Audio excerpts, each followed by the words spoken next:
My girlfriend said, "It's not cheating, it's polyamory and you have to accept it." I replied, "I'm willing to learn."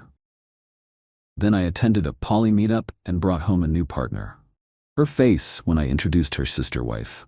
I, 31 male, am a project manager. My entire job revolves around risk assessment, resource allocation, and managing stakeholder expectations. You identify a potential problem, you analyze its impact, and you execute a mitigation strategy. It's logical, it's clean. My relationship with Amara, 29, was, for 4 years, my one project that ran itself. It was stable, comfortable. We lived together in my condo, which I own, a detail that becomes very important. She's a graphic designer, very creative, very in the moment. I thought we balanced each other. Then about 3 months ago, the project went off the rails. A new creative director joined her firm.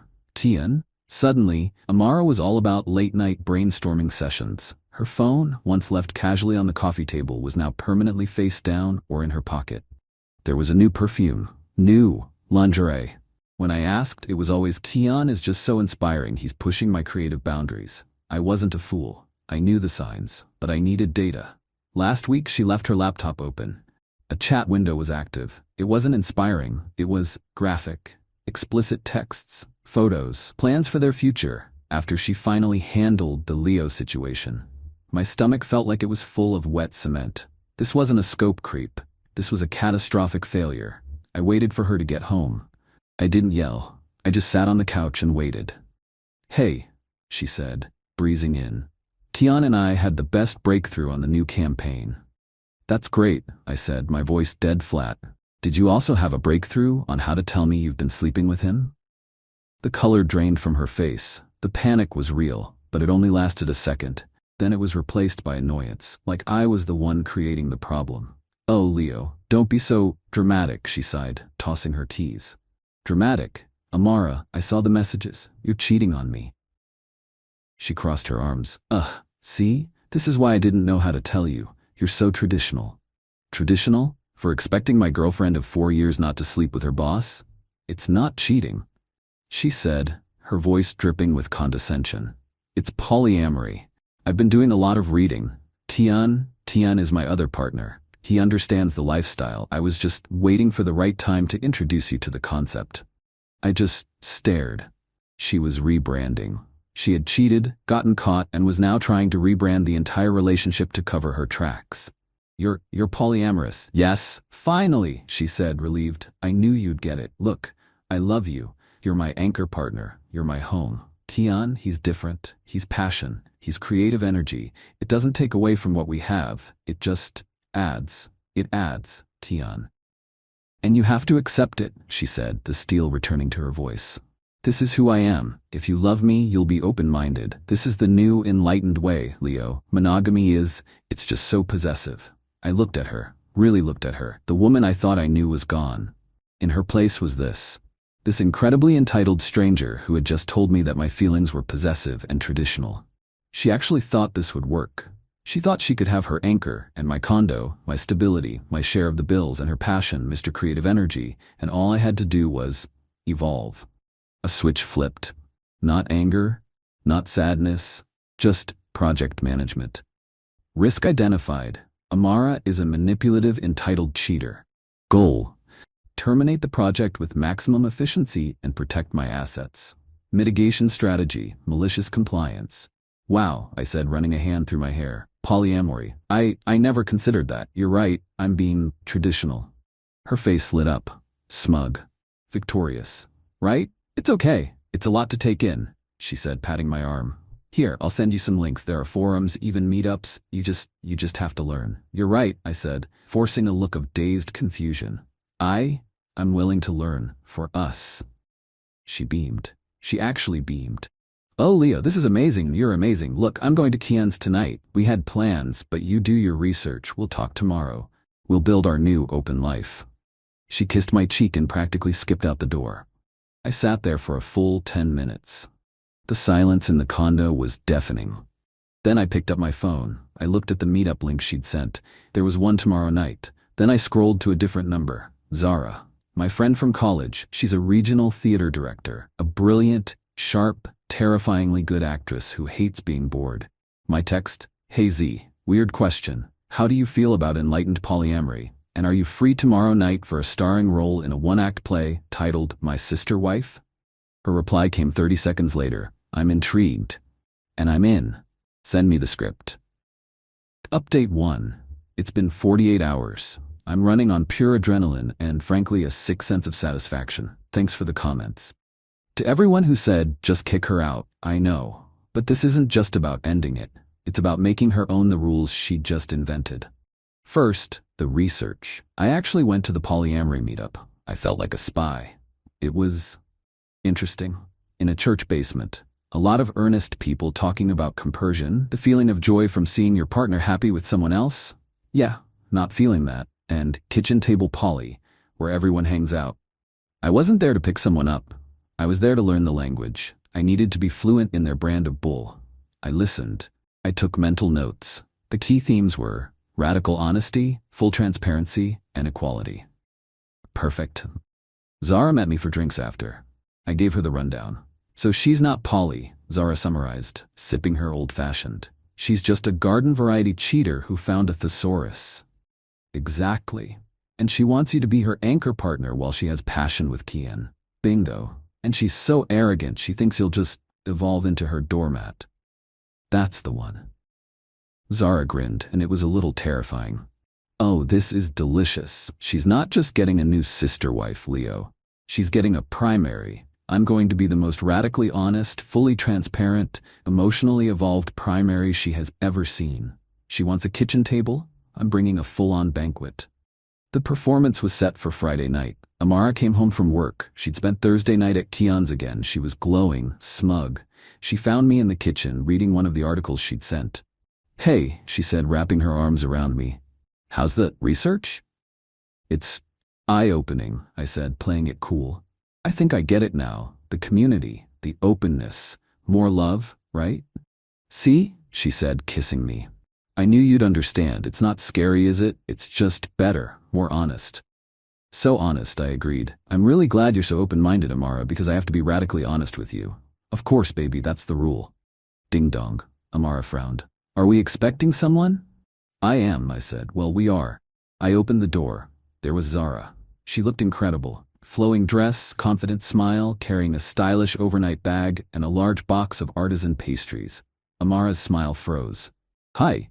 Zara beamed, walking right past me and extending a hand to Amara. You must be Amara. Oh my God, it is so brave and beautiful what you're doing. Leo's told me everything. Amara just blinked. Her hand was half raised. I'm Zara, by the way. Zara continued, setting her bag down like she owned the place. Leo and I wow, we clicked at the meetup, and the new partner energy is just off the charts. Zara turned to me. Isn't it Anchor Baby? I winced. We're workshopping the pet name Z. Right, radical honesty. Amara finally found her voice. It was 2 octaves higher than normal. Leo, what is this? This is Zara, I said, putting my arm around Zara's shoulder. She's my new partner. I guess you'd be her sister wife. That's the term, right? Zara gasped. Oh, are we kitchen table? Or parallel? I so hope we're kitchen table. I brought pistachio croissants for the morning. Do we have a cuddle puddle schedule, or do we just wing it?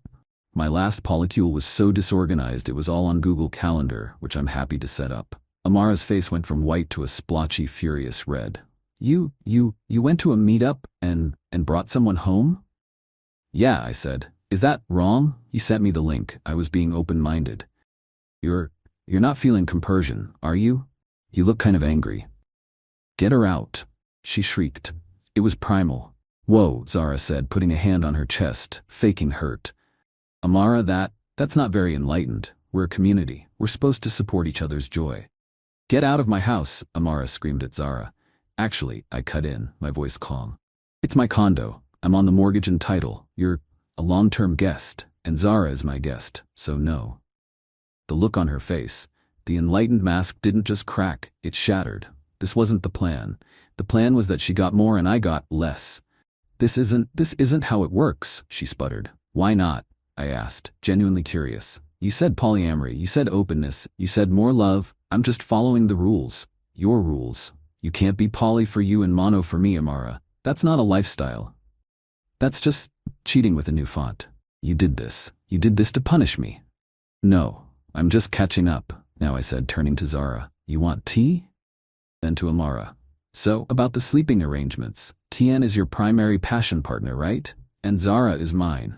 So, Zara and I will take the main bedroom. You can have the guest room. That seems equitable, right? We can rotate tomorrow. That was it. She snapped. A long, guttural, no. She grabbed her purse. You're in a hole. Radical honesty, Amara, I called after her. I'm just being radically honest. She slammed the door so hard the artisan mugs on the shelf rattled. My phone immediately blew up. What did you do to Amara? She's hysterical, I replied, just practicing the compassionate polyamory she taught me. We're having a kitchen table meeting tomorrow, 10 a.m. Bring bagels. I blocked him. Zara and I stood in the silence for a second. Then she just cracked up. Oh my God, her face.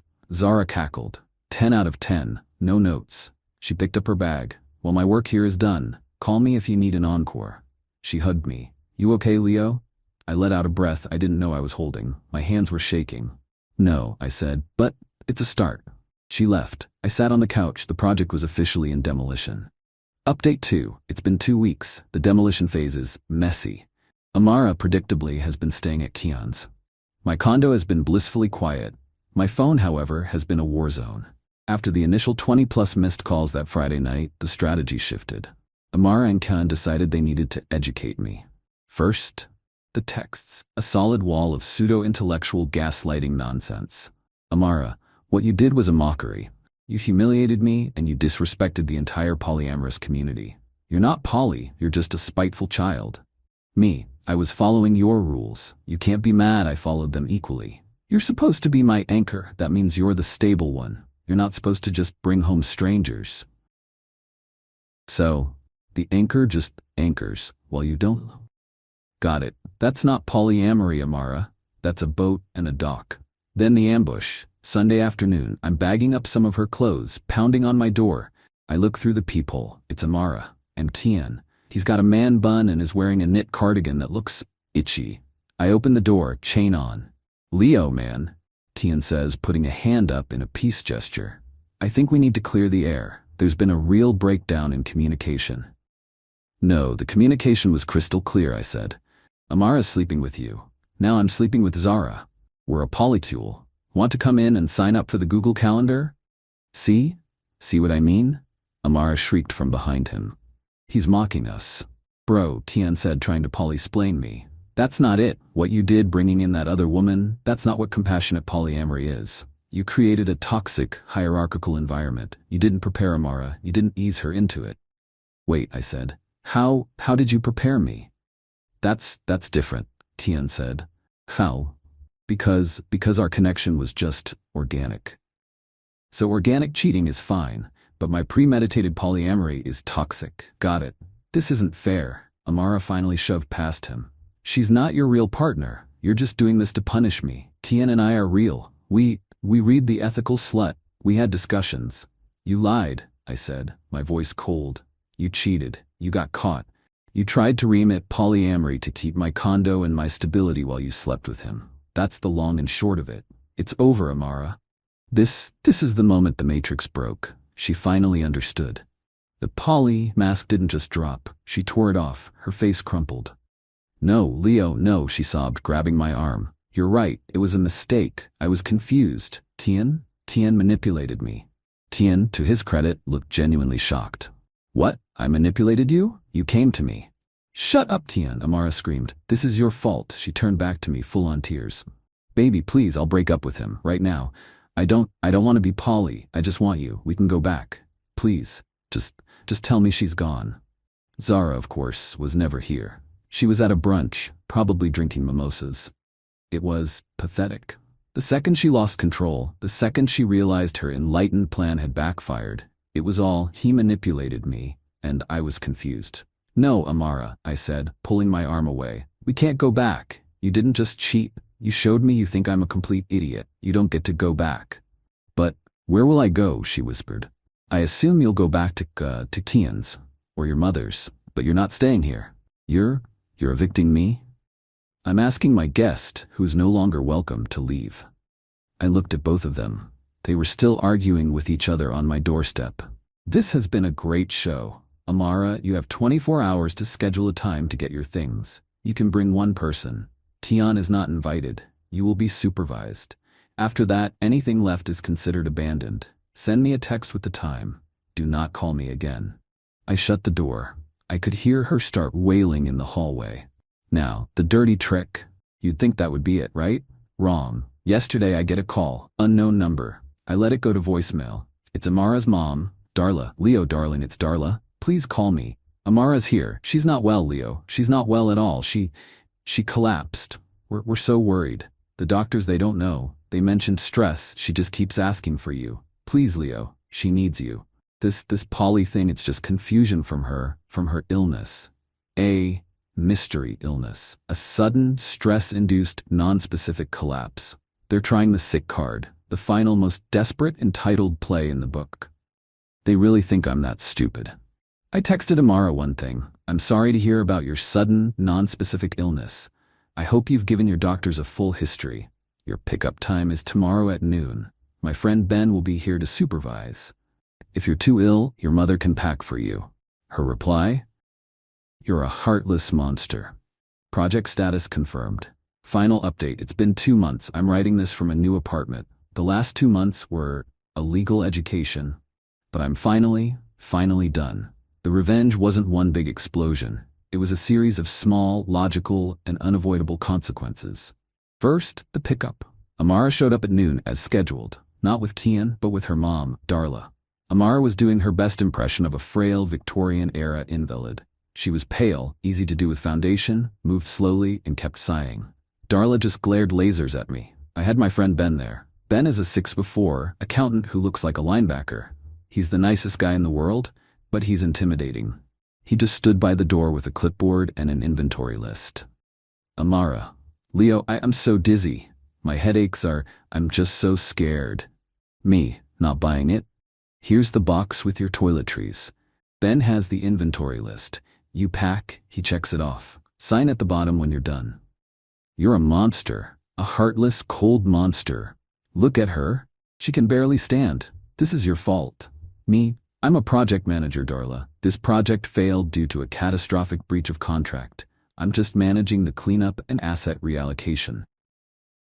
Then came the artifact. We had this set of 4 artisan ceramic mugs. We'd commissioned them on our 2nd anniversary from a potter. Each one represented a season. They were beautiful, unique, and very symbolic to us.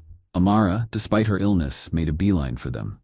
I'm taking these, she said, her voice suddenly much stronger. No, I said. Her head snapped around. What? We bought them together. They're ours. We did, I agreed. They're a set of 4. You broke the set, so we each get 2. I calmly walked over. I took 2 of the mugs, spring and summer, off the shelf. I pushed the other 2, fall and winter, toward her. You can have these. Fair is fair. The symbolism was not lost on her. The sick act completely vaporized. Her face, which had been pale and frail, contorted with pure, unadulterated rage. You can't do that. I just did. Take your 2, Amara, and the rest of your stuff and go. She looked at the 2 mugs in her hand. She looked at the 2 in mine. She let out this hiss. She threw her 2 mugs into a box. I heard one crack, and stormed out the door. So much for being too dizzy to stand. Darla, seeing her sick daughter suddenly find the energy to sprint to the car, just looked deflated. She signed the list and left. But we weren't done. The consequence. We weren't married, so no divorce. But she did try to sue me. About a month ago I got served. Small claims court. She was suing me for $5,000 for unlawful eviction, emotional distress, property damage, theft. She claimed I stole 2 of the $500 mugs. She really inflated that price. The hearing was last week. We both represented ourselves. It was a circus. Amara gave a tearful speech to the judge. Your Honor, he kicked me out with no notice. He brought another woman, a stranger, into our bed just to torture me. He did it out of spite. I was sick with stress. I'm still under a doctor's care. The judge looked at her, then at me. Mr. My last name? And your side of this? Thank you, Your Honor. I stood up. I had my notes. Project management. Your Honor, Miss Amara's last name and I were in a 4-year monogamous relationship. On date, she informed me she was, in fact, in a new, polyamorous relationship with her coworker, Mr. Kian. Amara started to object. That's not. Quiet, ma'am, the judge said. Let him talk. She insisted this was our new relationship dynamic, and I quote, I had to accept it. She called me traditional and possessive for objecting.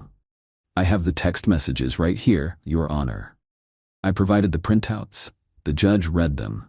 His eyebrows disappeared into his hairline. So, I continued, I did what she asked. I opened my mind. I, too, began a polyamorous relationship. Ms. Amara's last name did not in fact enjoy the equality of that dynamic. She became hostile. The judge, I kid you not, had to cover his mouth to hide a smile. As for the eviction, Your Honor, she was never on the lease. She was a guest in my home. When she unilaterally changed the terms of our relationship to include other men, her guest status was under review. When she became hostile, screaming at my guest, Ms. Zara, that guest status was revoked. I gave her 24 hours to schedule a pickup, which she did. And the mugs? The judge asked, looking at the filing. A jointly purchased gift, Your Honor.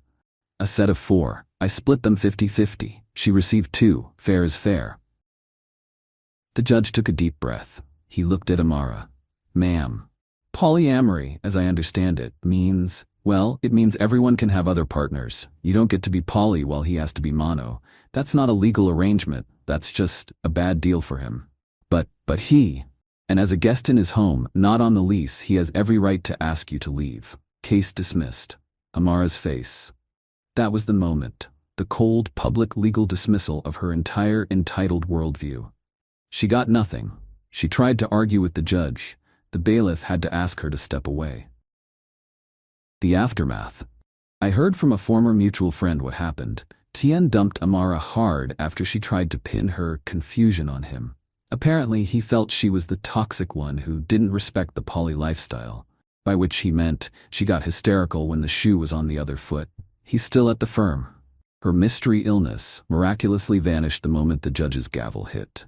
She had to move back in with her mom, Darla. She lost her anchor partner, me, her passion partner, Kian, and her cool downtown life. She's still at the same firm as Kian, which, yikes. Imagine those creative breakthroughs now. Me, I'm good. I sold the condo, too many memories. I'm in a new place. I took Zara out for a very expensive thank you dinner. We're just friends, but she's a hell of a friend. I still have my 2 mugs. Spring and summer. Seems about right. Time for a new season.